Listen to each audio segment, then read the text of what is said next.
Good morning, everybody. So I'm excited to welcome you to eBay Elevate. eBay Elevate is a brand new webinar series which is brought to you by eBay and Small Business Britain. But before I get started, I'd like to state that the advice and opinions shared in this presentation are my own and do not necessarily reflect the views or positions of eBay or in fact Small Business Britain. And today we're going to be talking about how to manage online retail in a recession.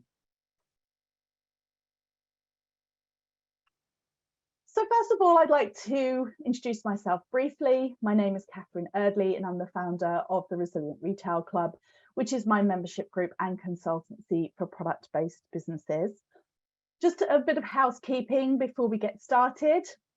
You're very welcome here today. This session is being recorded and it will also be uploaded in the next few days to the eBay Academy.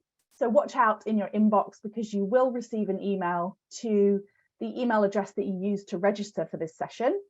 And it will give you a link to the recording as well as some notes. So if you want to watch back and refer back to your notes, then you'll be able to. And eBay will also be producing a blog at some point in the near future, which will have the key points from today's talk in that as well. So all of those resources will be available to you after today's talk. So if you have to jump off or you're at home and interrupted by a small person or an animal, then that's absolutely fine, not to worry, you will see the recording later on. And if you're furiously taking notes and want to get a hold of the slides, as I said, we won't have the slides exactly available, but there will be notes and there will be a blog post and a recording that you can watch back. In terms of how this session will run, I'm going to be speaking for approximately the next 45 to 50 minutes, and then we'll have time for some questions. So as I mentioned, the questions will need to go into the Q&A section, and the chat is disabled. And what I am going to do is I'm going to have the talk and then I'm going to take questions at the end. So do go ahead, pop them into the Q&A, and the eBay team will be looking through the Q&A and selecting the questions that I will be answering. So a little bit about me and my background. This is my 23rd year in the retail industry. I started off in the year 2000 working for Laura Ashley. And then for the 17 years following that, I worked exclusively with in high street retailers. So I was managing budgets of up to £400 million. And since 2018, I have been running my own business working with small and startup businesses. So I've seen both sides of the retail industry. And I am now very proud to be a Forbes contributor on the subject of starting and scaling a product business.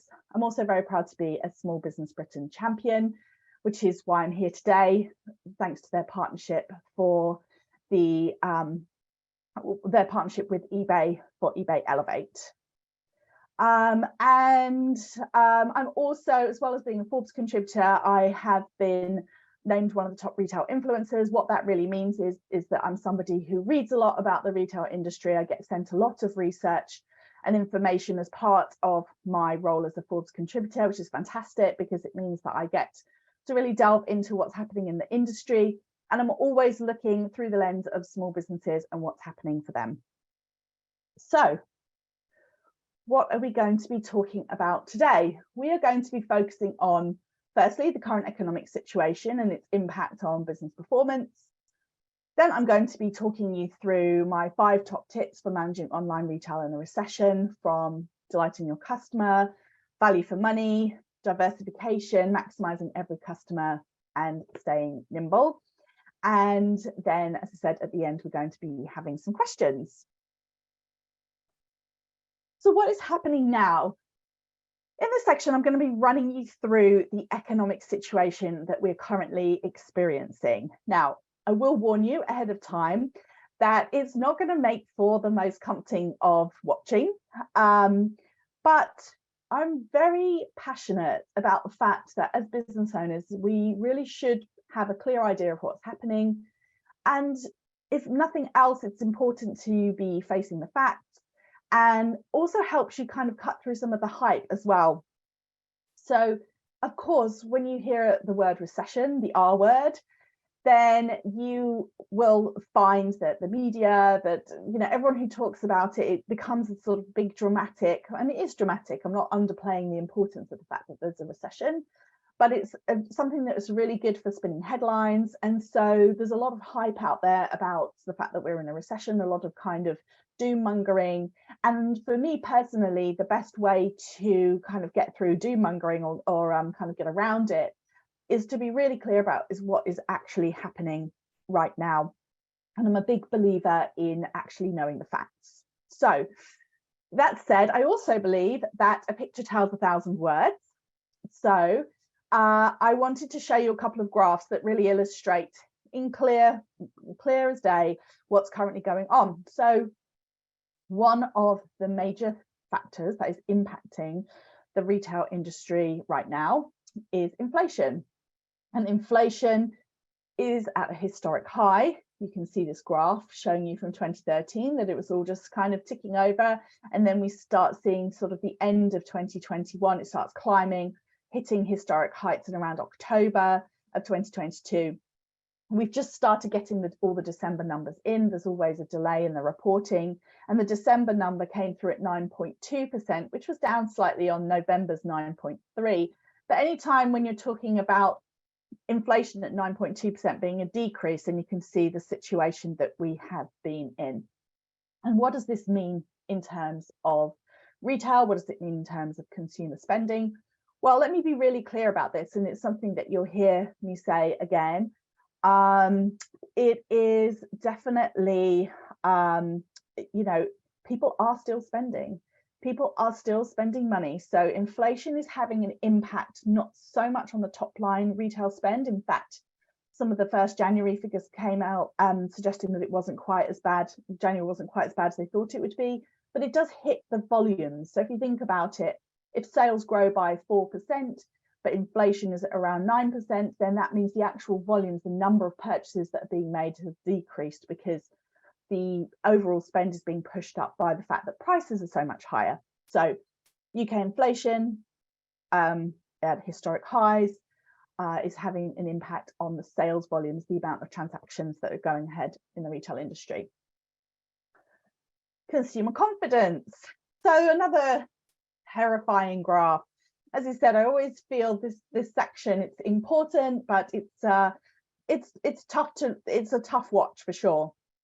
So consumer confidence is also at the lowest that it has been for a long time. Its lowest historically. So this graph goes all the way back to 1974.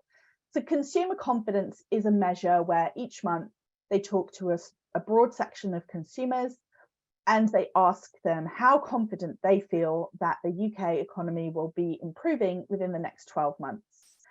And then they measure it. So it is a measure of how the consumer is feeling. And of course, at the moment, we've got it at the lowest that it's been in a long time. So this has an impact on purchasing decisions because if you think about it, it's like any kind of confidence, right? If you're not confident about doing something, then you're much less likely to do it. So consumer confidence is about how confident people are about the economy improving, and it has a big impact specifically on higher item products. So if you're talking about things like mattresses, beds, furniture, really higher price items, appliances, apart from obviously replacing broken ones.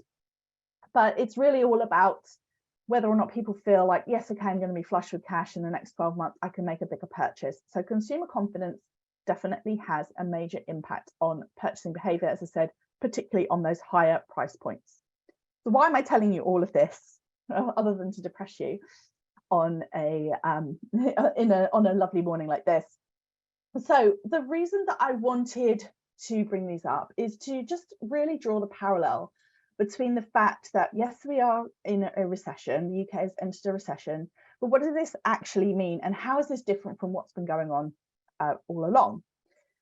So the exact definition of a recession is that the gross domestic product, the GDP, which is the total output based on services and purchases, has declined for 2 consecutive quarters in the UK. So it's a very specific technical it's a very specific technical term.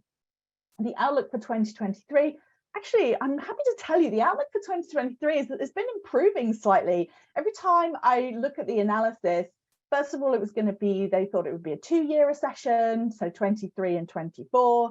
Now they're thinking that it could be a 2023 recession, so sort of shallow. And actually, the National Institute of Economic and Social Research said that they think we may even avoid, this is one think tank, so it's obviously not gospel, but it was interesting to see that they're now suggesting that we may avoid a recession entirely. They're saying that the economy will grow marginally despite high prices hitting household budgets, and we may in fact avoid a recession, although it will still feel like one to many, which is, you know, one of those things. Okay, so it's just a technical distinction. How much does it matter compared to how consumers are feeling?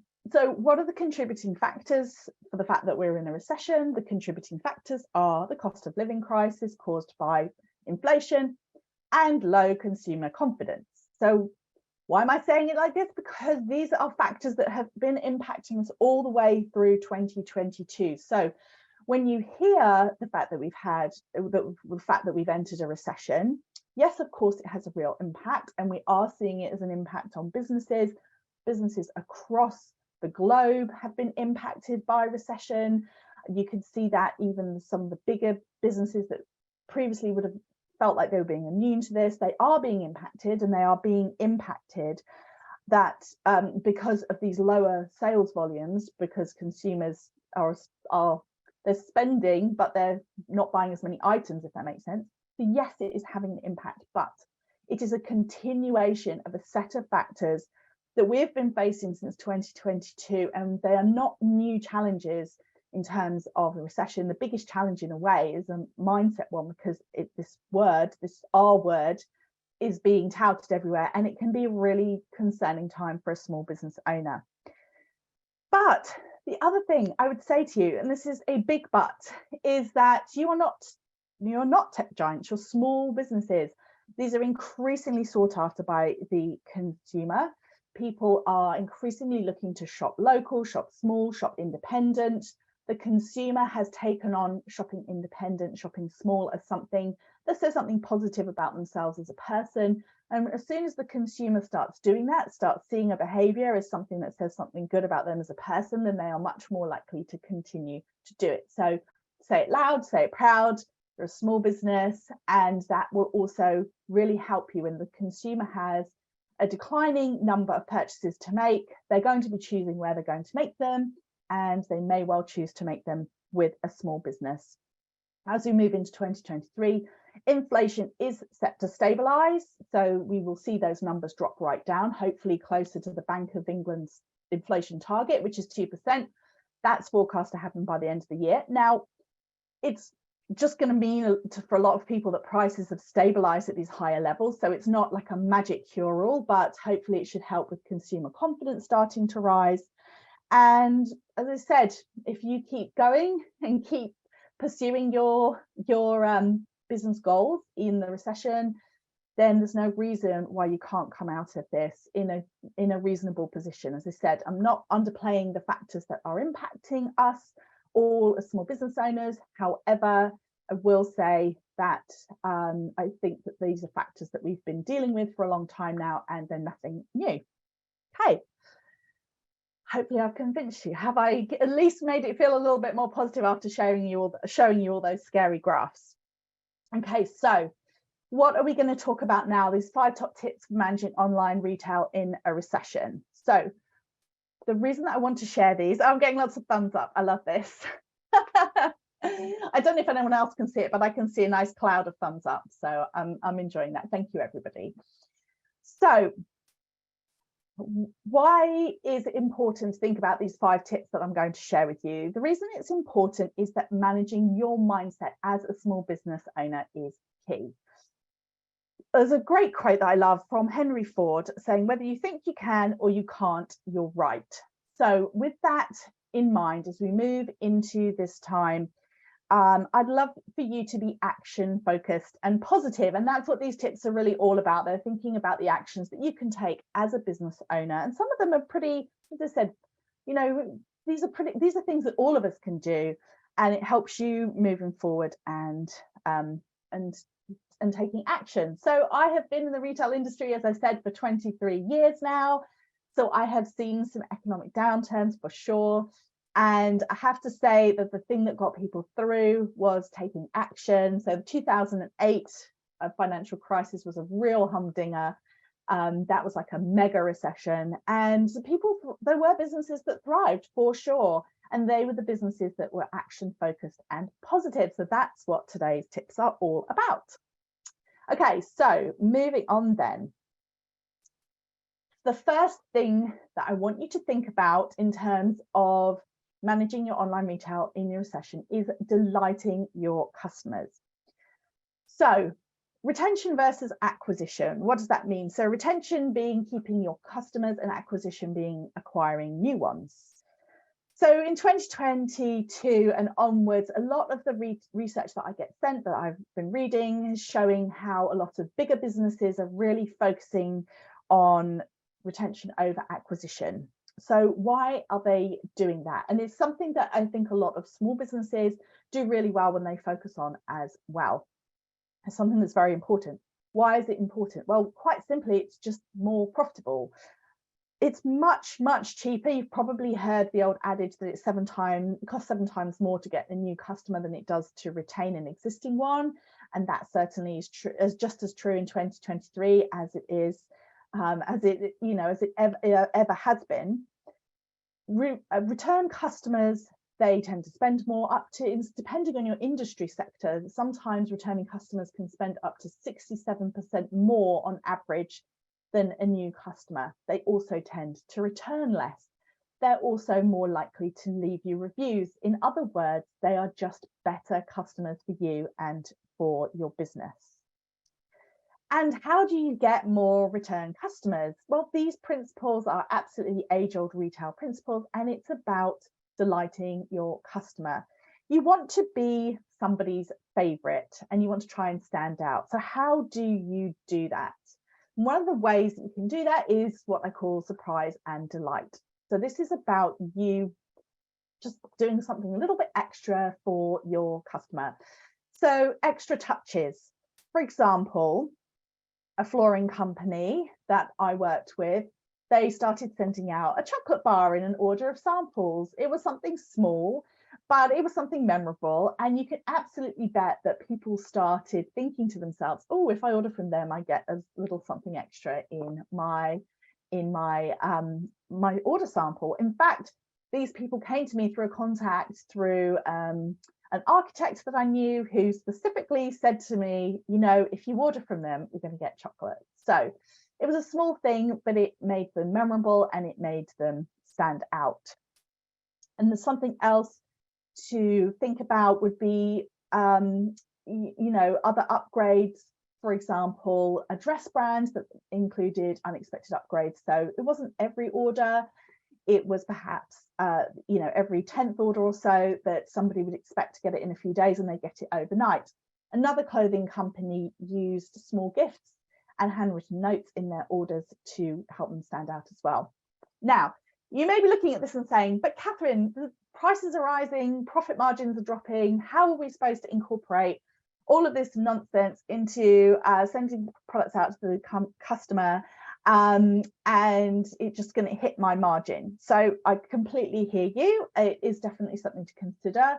So what I would suggest that you do is you either consider if you can slightly cost it in as part of, when you look at your profit margins, can you cost in the cost of sending out something small and low cost for sure, absolutely, into your orders that you send out, or is it something that you can only do sporadically? But sometimes sporadically is just as fun, because then it's really unexpected for the customer, even the ones that have ordered from you before.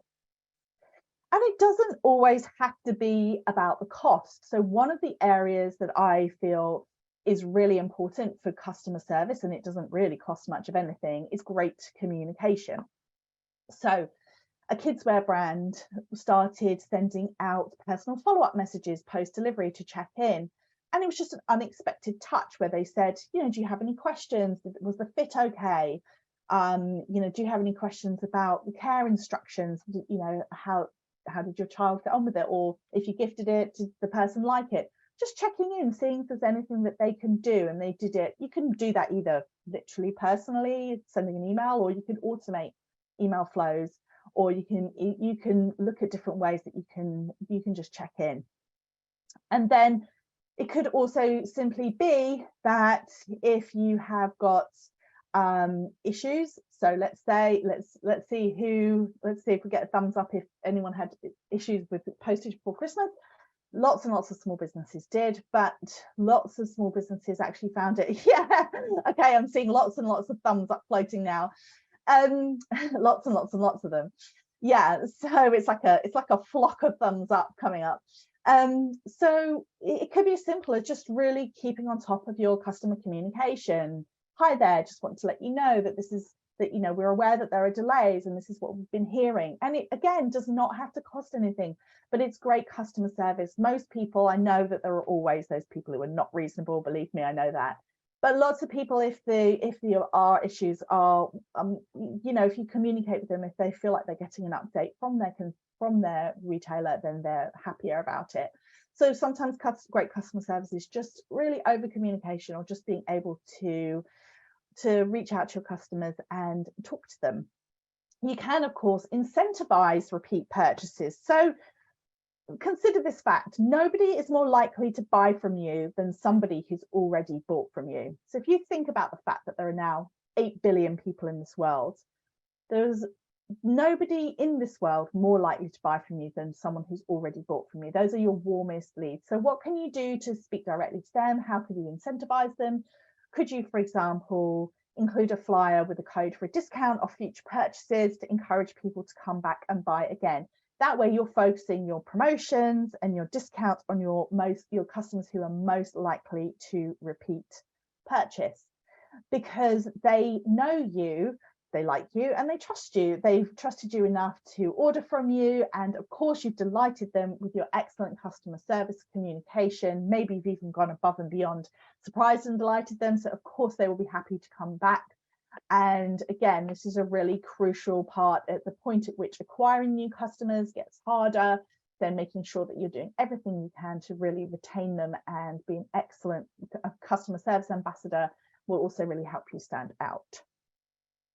Okay, so moving on, value for money. So value for money is, we can't deny this is going to be a really key focus. So today's customer has value for money at the top of their mind. But what I'd really love you to take away from this today is that it's not about price, it's about value. So what does that even mean? Well, when you purchase something, whether you purchase something, whether your customers purchase something, it's not always about getting the lowest price. They want to get the best value, and that can have slightly different implications. So, for example, I have previously worked for a national stationery chain, and we used to have 2 best-selling pens in different parts of the business. The best-selling unit pen was Black Bic Biro. There was, £1 to buy, and that sold really well because that represented to the customer excellent value at that £1 price point. It did what it needed to do. It wrote. You knew it wasn't going to last forever, and it might even break in your bag. Who knows? But it was something that you would get. You could use it, and it was only £1. Equally, we would have a best-selling fountain pen that was more in the £50 to £60 range, and that was considered great value by the customer because it was actually a really high quality pen for the price. I don't know if any of you are in the fountain pen business, but you can pay a lot of money for a really good fountain pen, and this one was a really good sweet spot for the price point. It was something that you could use and you knew it was going to last and it was going to be great. So both of those represented value for the customer, even though their price points were completely different. And also value in a recession, this could well be about cost per use. It could be about the cost per milliliter, for example, if you're comparing different products with different sizes. And it can also be about longevity. Don't assume that your customer is looking for value at, which just simply means it's the only way that they're judging value is whether or not it's the lowest price.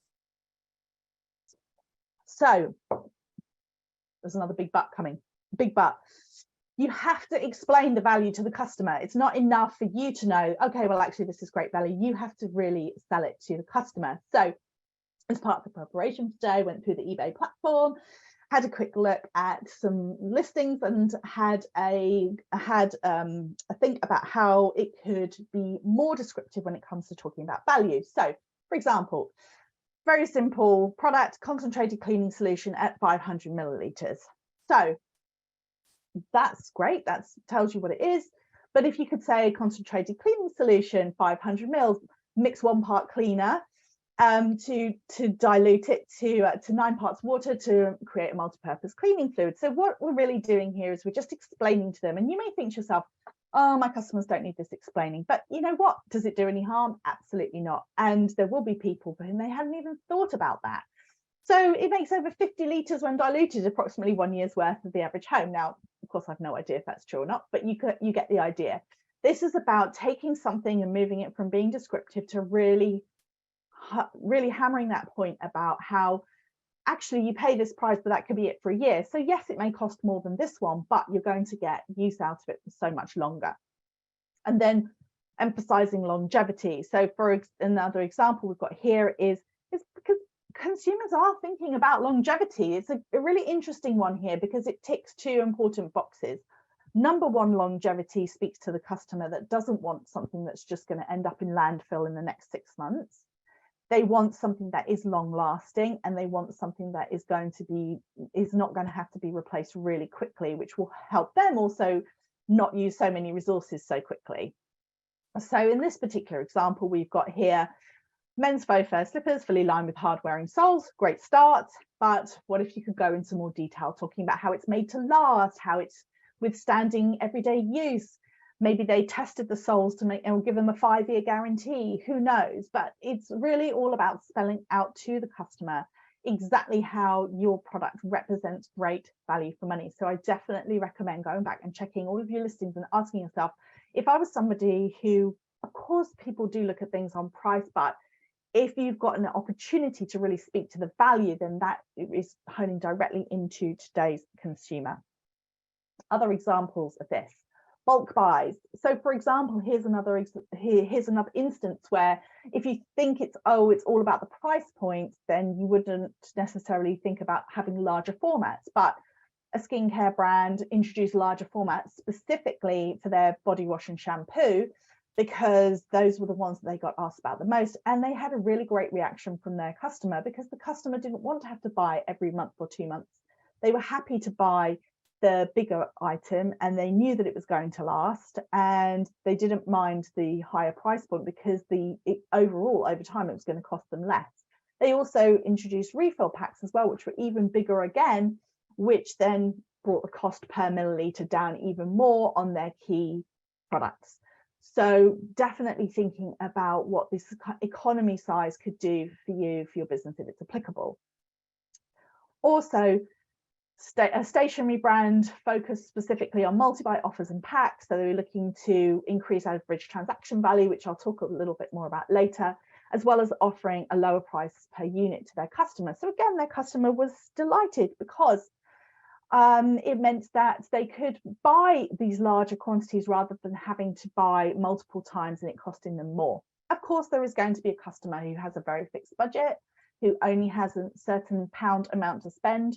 But if you've got both ends of the spectrum, then that will really help you capture both the customer that is literally, that's how they're managing their budget, is they've got X to spend this week and that's what they're going to spend, as well as the customer that is cost conscious, but happy to buy larger quantities and economy packs in order to help them get better value for money. So just keep thinking about value for money, not necessarily price. Value for money, that is what today's consumer is thinking about. And sometimes it's about price, lowest price, but often it's about whether or not they're getting the most bang for their buck, as they say.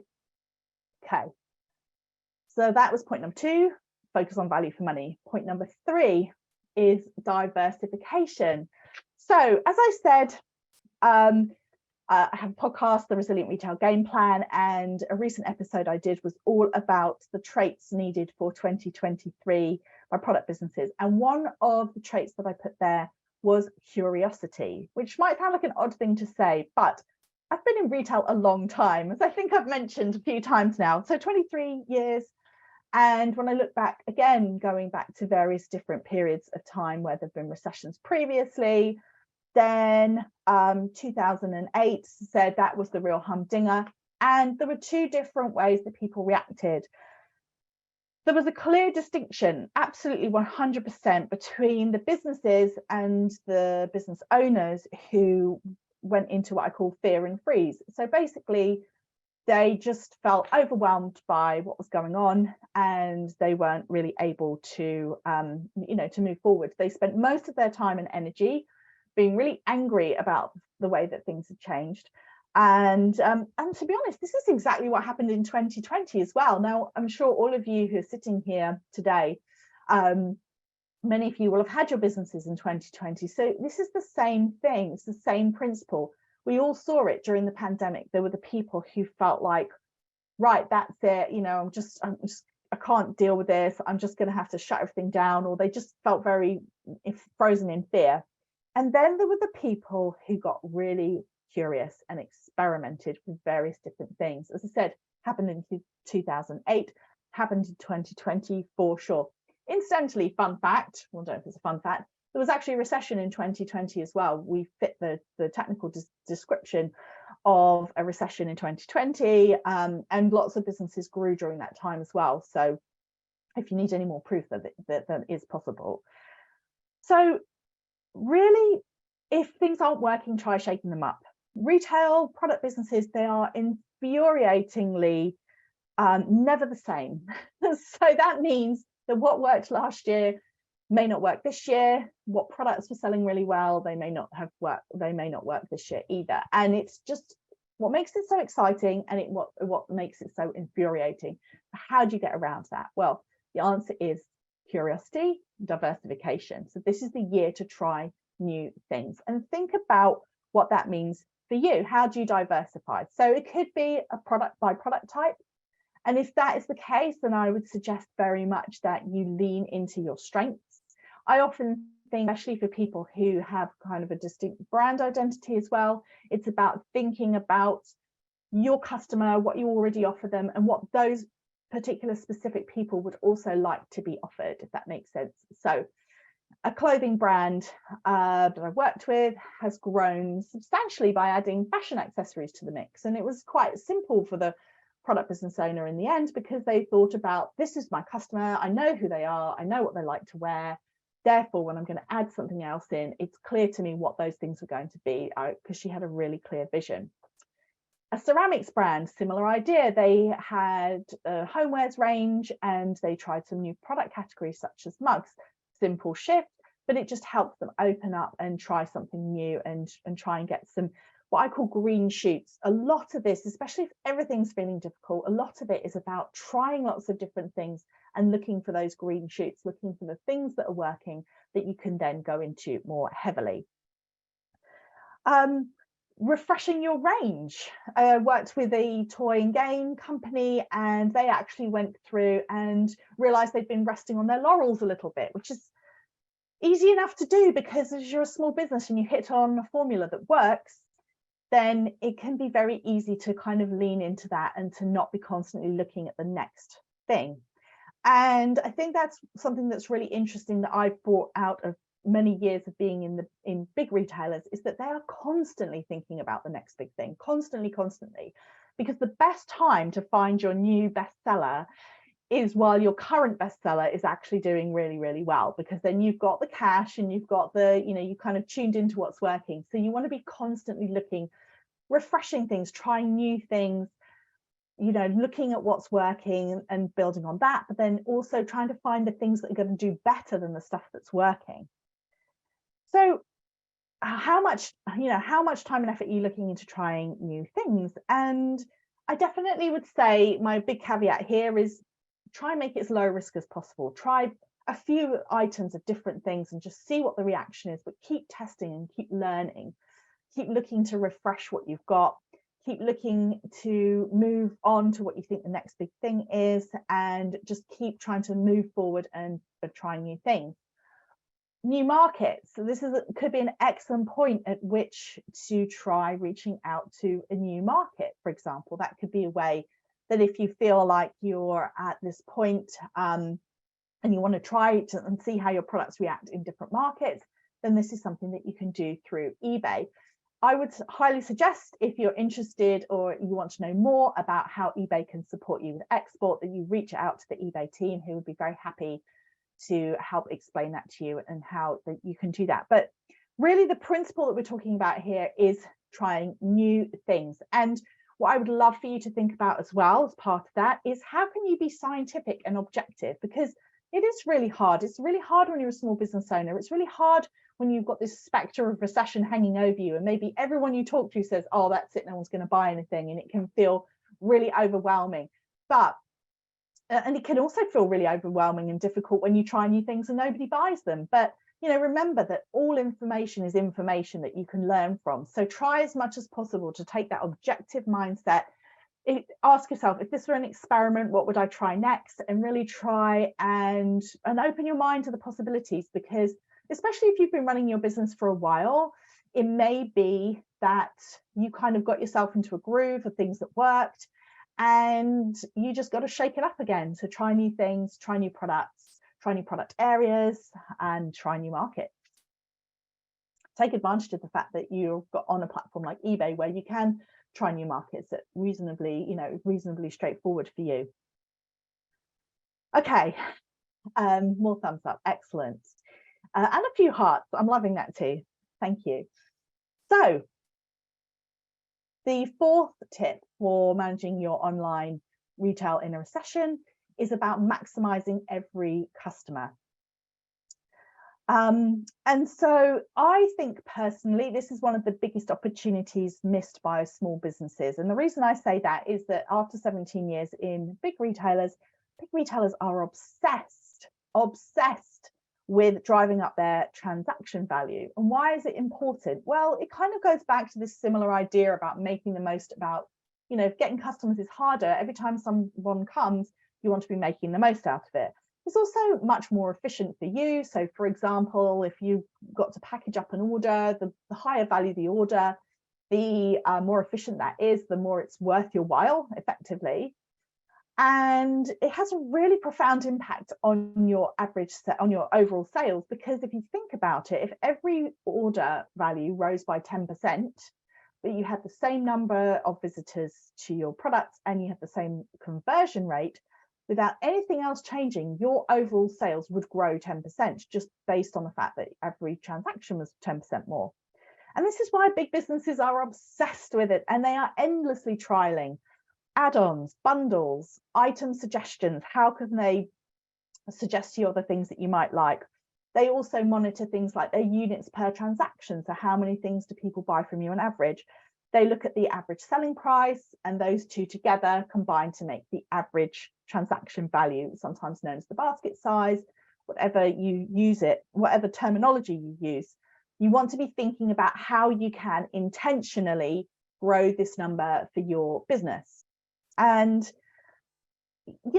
there's lots and lots of different ways of doing that. It can be as simple as grouping items together, which can sound really obvious, but a skincare business I work with introduced gift bundles, and that helped them grow overall, in the end, average order value by about 30%. And that's pretty profound. And that was as simple as saying that, if a new mum gift, instead of buying one item, that they would buy 4 or 5. You don't necessarily even have to make it much cheaper than if they bought it separately. Now, you can do, if you want to incentivize it, you could also just have a very small discount, maybe 5% if they buy things together. But often it's just about ease of purchasing, especially around gift giving, holidays, for example, Mother's Day.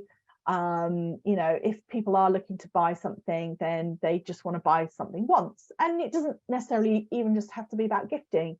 A boot company that I worked with were able to increase by 10% by creating bundles with aftercare products. And I think the shoe industry is one industry If you've ever been into a shoe shop and you see all of those shoe care products by the till, that's exactly it, average transaction value. Everything that you see by a till or in a queue barrier in a supermarket or in a shop, that is all about growing average transaction value, because those retailers know that it can have a profound impact on their bottom line. The party business created full party bundles. That was it. You could just go and buy the whole thing in one go, and that helps them increase their average transaction value. So lots and lots of different things that you can think about, and whatever your business, there's going to be a way that you can consider offering larger quantities or larger bundles to your customers.